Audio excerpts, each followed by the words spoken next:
আমি কোনোদিন বাবাকে মায়ের গায়ে হাত তুলতে দেখিনি। আজ প্রথমবার স্বচক্ষে হাত তুলতে দেখলাম। সম্ভবত মায়ের গালে ৫ আঙ্গুলের ছাপ বসে গেছে। কিন্তু মায়ের চোখে একটুও জল নেই। মায়ের অগ্নি চোখ রাগে দাঁতে দাঁত চেপে কিরমির করছেন। অথচ বাবার ছলছলে চোখ। বাবা ভেজা গলায় বললেন, উঠতে বসতে যে জ্যোৎস্নার খোঁটা দাও সে তো আজ মরে গেছে। এবার খুশি তো? এখন থেকে অন্তত আমাকে রেহাই দাও। জ্যোৎস্না নামটা আমি আজ প্রথম শুনিনি। আগেও বহুবার মায়ের মুখে শুনেছি। মা বাবার সাথে একটু রেগে গেলেই জ্যোৎস্নার নাম উঠে আসে। আমি দু একবার জানতে চেয়েছিলাম মায়ের কাছে, কে এই জ্যোৎস্না? মা মুখ ভেঙচিয়ে বলেছিলেন, আমাকে বিয়ে করার আগে তোর বাপের জ্যোৎস্নার সাথে পিরিত ছিল। বাবা মাথা নিচু করে সেদিন আমার সামনে থেকে চলে গেছিল। বোঝা যাচ্ছে নিজের ছেলের সামনে তিনি বেশ অপমানিত হয়েছেন। বাবার জন্য আমার বড্ড মায়া লাগে। মায়ের এই অকথ্য ভাষায় প্রতিবাদ বাবা কোনোদিনও করেননি, কিন্তু আজ প্রতিবাদ করছেন। প্রতিবাদের ভাষা ছিল সজোরে একটি থাপ্পড়। বিগত এত বছরের রাগ ক্ষোভ বাবা একটি থাপ্পড়ে কমাতে পেরেছেন তো? আমি দুপুরের খাবার খেতে বসেছি। মা তরকারি দিচ্ছিলেন। বাবা এলেন হঠাৎ ঘরে। তখনই মায়ের হুঙ্কার, আমারে ঘুমে রাইখা কাউরে কিছু না কইয়া জ্যোৎস্নার কাছে গেছিলা? কইয়া গেলে কি হইতো? না করতাম আমি? এত বছরেও কি না কইরা ফিরাইতে পারছি? বাবাই গিয়ে এলেন, কষে থাপ্পড় দিয়ে জ্যোৎস্নার মৃত্যু সংবাদ প্রকাশ করলেন। এমতো অবস্থায় আমার গলা দিয়ে আর ভাত নামছিল না। বাবা ঘর থেকে চলে গেলেন। মায়ের দিকে তাকিয়ে বুঝলাম মৃত্যু সংবাদ শুনে রাগ একটু কমেছে। আমি খাবার রেখে নলকূপে হাত ধুয়ে ফেলেছি। মনটা কেমন খারাপ লাগছে। বাবা যে আজ আড়ত যাবেন না বোঝাই যাচ্ছে। তার চেয়ে ভালো আমি আড়তে গিয়ে বসি। কাস্টমারকে চাল দিতে দিতে মনটাকে অন্যদিকে ঘুরিয়ে রাখা যাবে। তারপর বাড়ি এসে রাত্রে ডিনার করে আমি রুমে বসে বই পড়ছিলাম। রাত্রি তখন 12টা হবে। হঠাৎ দরজায় ঠক ঠক। দরজার ওপাশ থেকে বাবার গলার শব্দ, শাওন, ঘুমিয়ে পড়েছিস? আমি কোনো জবাব না দিয়ে দরজা খুলে দিলাম। বাবা ঘরে ঢুকে আমার বিছানায় বসতে বসতে বললেন, ঘুম আসনি এখনো? তোর সাথে গল্প করতে এলাম। বাপ বেটার গল্প অন্য কারো শুনতে হয় না, তাই এখন এলাম। তোর সমস্যা হবে না তো? আমি মুচকি এসে বললাম, না বাবা, আমার আরো ভালো লাগছে যে তুমি এসেছো। আজ এই ঘরেই ঘুমাও। মায়ের ব্যবহারে মন খারাপ করে থেকো না। বাবা পা তুলে আয়েশ করে বসলেন। ইশারায় আমাকে চেয়ার টেনে কাছে যেতে ইঙ্গিত করলেন। আমি কাঠের চেয়ার টেনে বাবার মুখোমুখি বসলাম। বাবা আমার দিকে কিছুক্ষণ তাকিয়ে রইলেন, তারপর দেয়ালের দিকে তাকিয়ে বললেন, তোর একটা কথা জেনে রাখা দরকার। আমি তোকে জানাতে চাই। আগেও জানাতে চেয়েছি কিন্তু সাহস হয়নি। ভেবেছি তোর মা যেমন অকথ্য ভাষায় কথা বলে, হয়তো তোর জানা হয়ে যাবে। কিন্তু তুই জানিস না কিছুই, শুধু একটি নাম জানিস, জ্যোৎস্না। তুই এই নামটি তোর মায়ের মুখে শুনেছিস। যতবার শুনেছিস আমি লজ্জা পেয়েছি। বলতে পারিনি কিছু, কিন্তু আজ বলবো। আমি গভীর মনোযোগ দিয়ে বাবার গল্প শুনছি। যে নাম নিয়ে মায়ের অকথ্য ভাষা, বাবার লজ্জা পাওয়া, অজানাকে জানতে অবশ্যই মনোযোগী হওয়া প্রয়োজন। বাবা এক নাগাড়ে গল্প বলছেন। লুকায়িত এক গল্প। তোর মায়ের মুখে জ্যোৎস্না নাম হয়তো শুনে হয়তো ভেবেছিলি আমার অন্য কারোর সাথে কোনো সম্পর্ক আছে। সত্য হলো জ্যোৎস্নার সাথে আমার কোনো অবৈধ সম্পর্ক নেই। জ্যোৎস্না আমার বিয়ে করা প্রথম স্ত্রী ছিল। তোর দাদু দিদা পছন্দ করে বিয়ে করিয়েছেন তোর দাদুর বাড়ির কাছেই। আমরা যে এত বছর ধরে তোর দাদু দিদাকে রেখে শহরে থাকি তার একটি কারণেই জ্যোৎস্না। তোকে নিয়ে যতবার তোর দাদুর বাড়িতে যেতাম আমি তোর সাথে সাথেই থাকতাম, যাতে করে গ্রামের তোকে কেউ এই ব্যাপারে কেউ কিছুই বলতে না পারে। তোর খারাপ লাগতে পারে শুনলে। তোর দাদু দিদা মারা যাওয়ার পর গ্রামে খুব একটা যায় না। তোর মা সব জানে, তবুও তোকে বলেনি যে আমি আগেও একটি বিয়ে করেছিলাম। আমার আর জ্যোৎস্নার একটি সন্তানও আছে, নাম ফাল্গুনী। তোর সৎ দিদি ফাল্গুনীর মতো তোর নামটাও বাংলার 12 মাসের একটা নাম। গ্রামে আমরা শ্রাবণ মাসকে শাওন মাস বলি। তোর মা আমার দ্বিতীয় স্ত্রী। সে যাই হোক, জ্যোৎস্নার সাথে বৈবাহিক সম্পর্ক শেষ হওয়ার পর সে পরবর্তীতে আবার বিয়ে করে এক স্কুল মাস্টারকে, তোর দাদুর বাড়ি থেকে কয়েকটা গ্রাম পরেই।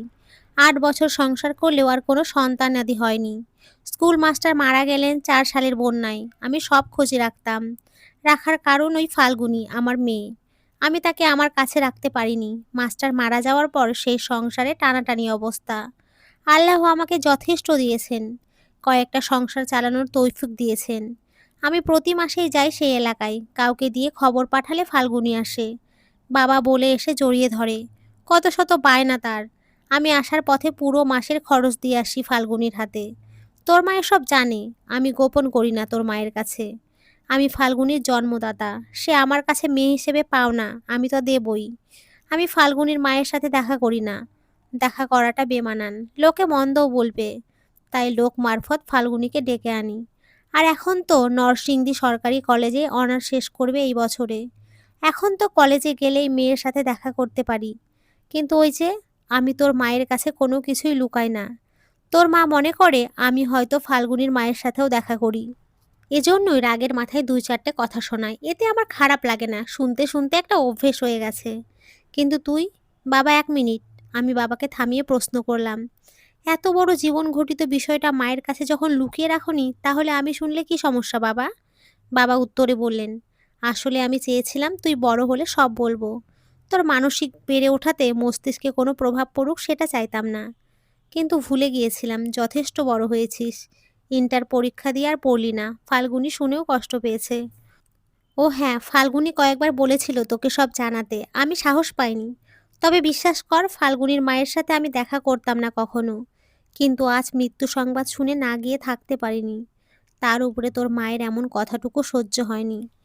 আমার কোনো ভাই বোন নেই এমন একটি আক্ষেপ ছিল সব সময়। আজ বাবার মুখে শুনলাম আমার একটি দিদি আছে, আমার বড় দিদি। নাম ফাল্গুনী, কোনোদিন দেখিনি।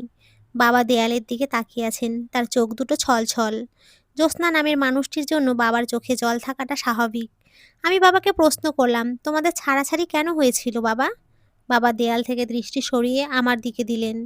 একটা দীর্ঘশ্বাস ছেড়ে বললেন, যেই মানুষটা দুনিয়া ছেড়ে চলে গেছে তার সম্পর্কে কিছু না বলাই উত্তম, এতটুকুই জেনে নে।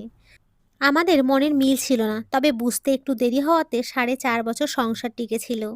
পরে আর টেকেনি, ফাল্গুনিও নিয়ে গেছে। আমার কাছে কোনোভাবে রাখতে পারিনি। জোর করলে হয়তো পারতাম। আইনে গেলে ফাল্গুনিকে রাখতে পারতাম, থানা পুলিশ করে কোর্টে গিয়ে এত সব করতে ইচ্ছে হয়নি। আমি কিছু বলতেই যাব তার আগেই বাবা কিভাবে যেন প্রসঙ্গ পাল্টে ফেললেন। আমাকে উদ্দেশ্য করে বললেন, মেঘনা দিয়ে এক ট্রলার ভর্তি চাউল আসার কথা, মুন্সিগঞ্জ বাজারে পরিচিত পাইকারদের থেকে কিনেছি।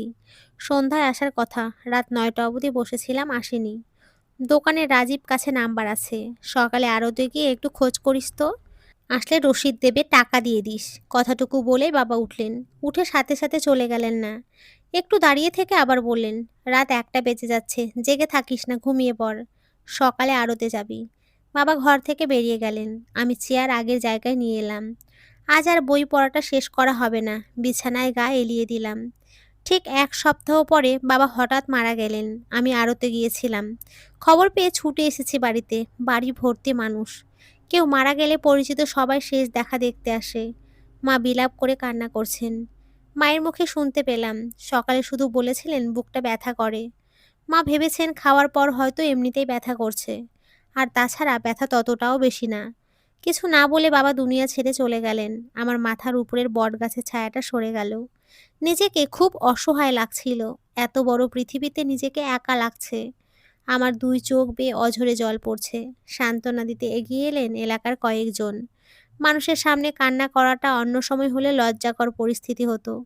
কিন্তু এখন লজ্জা লাগছে না, শুধু জল পড়ছে।